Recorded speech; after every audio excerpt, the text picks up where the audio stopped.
My name's Natalie, and I am going to take a second to introduce myself and welcome you to my first video. I have been an avid reader for a very long time.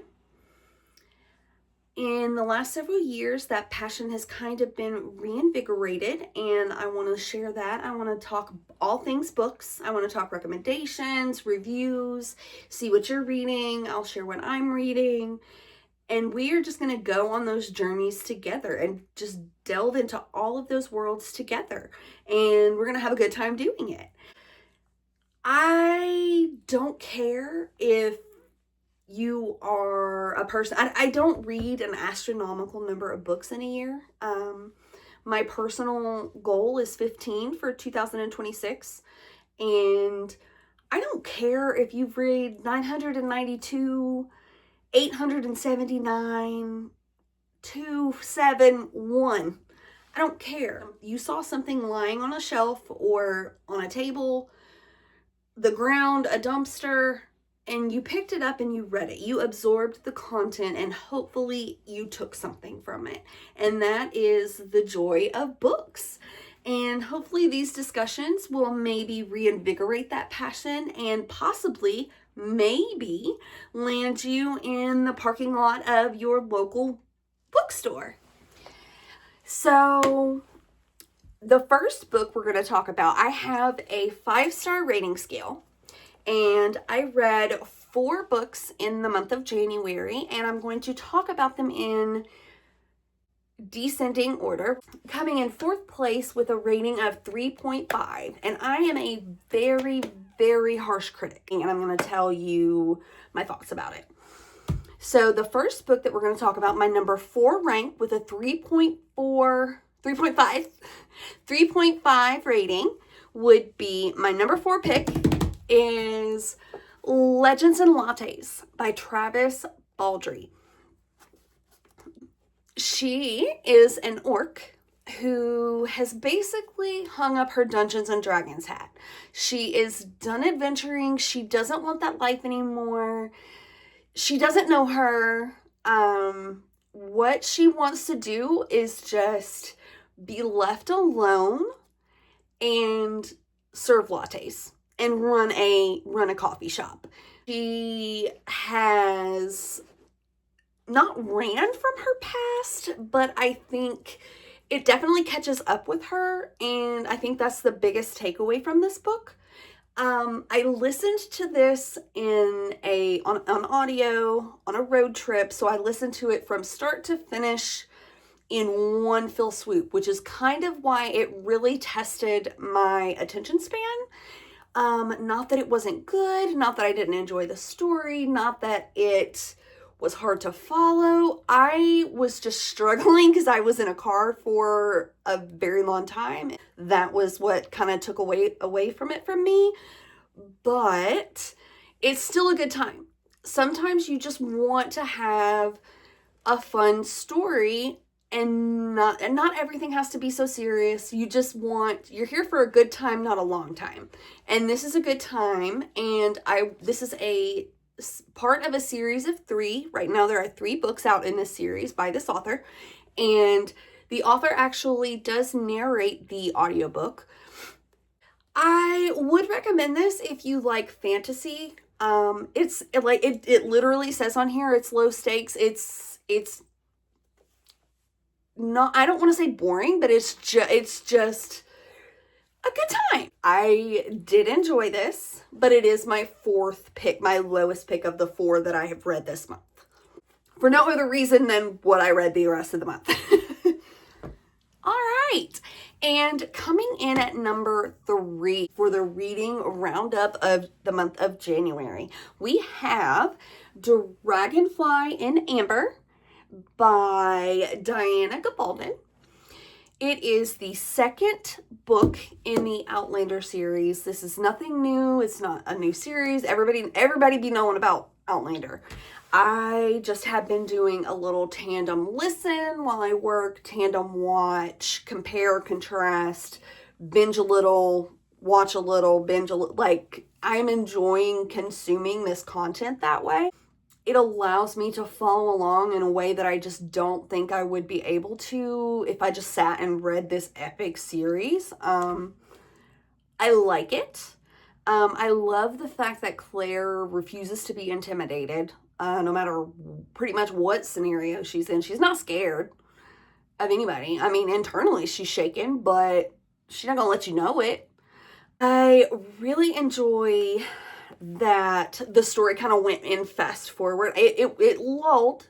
I mean, ebb, flow, peaks and valleys situation. However, I enjoy the less exposition in this because the story's got to go somewhere, and there's 9 books.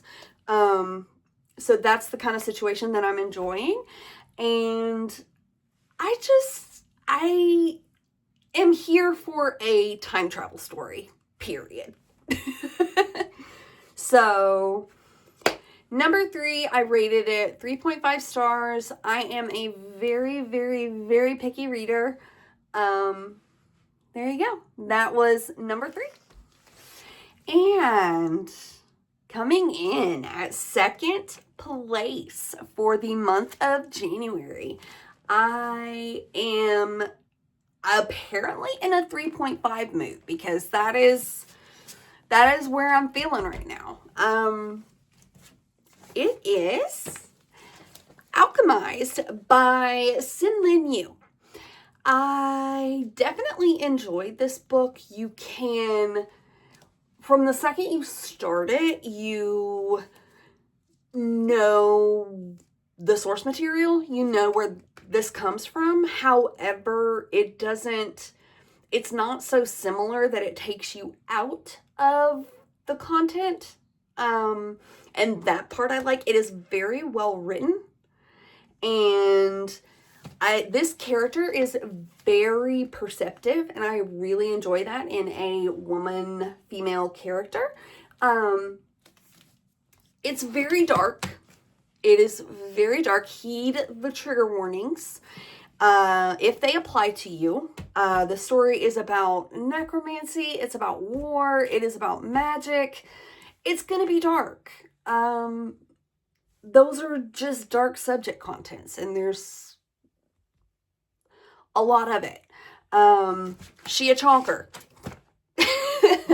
I liked it. Like I said, it was a very well written. I would recommend this sparingly. Be cautious of who I recommended this to.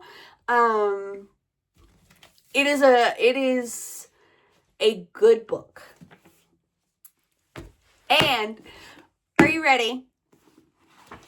It is my number 1 4.5 star read for the month of January.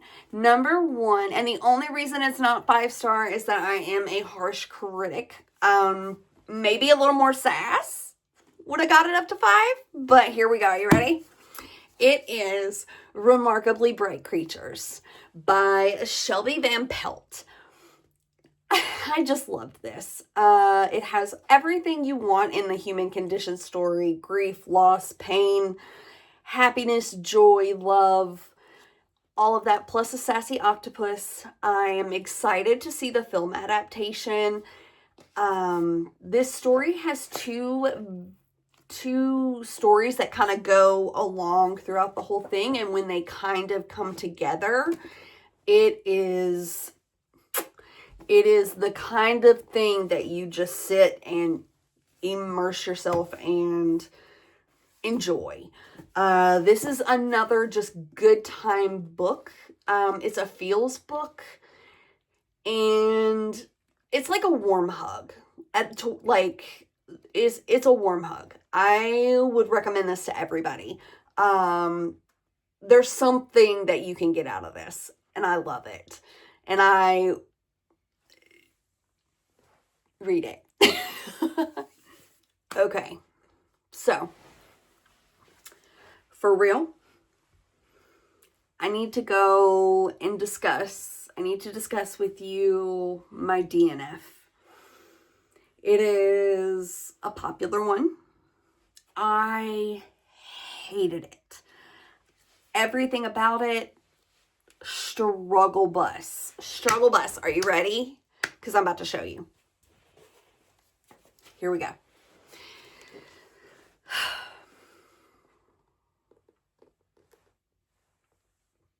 HANNET